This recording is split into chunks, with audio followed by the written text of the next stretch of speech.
దీనిలో కట్లా పాము అంటారు. ఇందులో చాలా విషం ఉంటుందండి.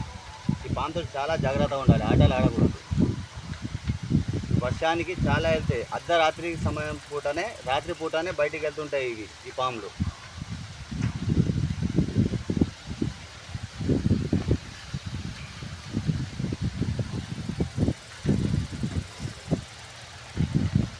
ఈ పాము గుర్తింపు చూడండి. ఈ పాము గుర్తింపు ఇట్లా ఉండి, ఇట్లా డాష్ డాష్ తెల్ల తెల్ల మచ్చలు ఉంటాయి ఈ పాము మీద ఇట్లా. కానీ విషం మాత్రం తొందరగా దిగదు ఈ పాము కొట్టేస్తే. నాగు పాము కైనా ఎక్కువ విషం ఉంటుంది దీంట్లో. సరే దీన్ని వదిలిపెట్టేద్దాం.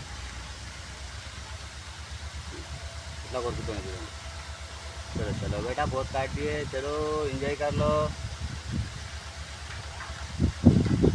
चलो एंजॉय कर लो, जाओ जाओ।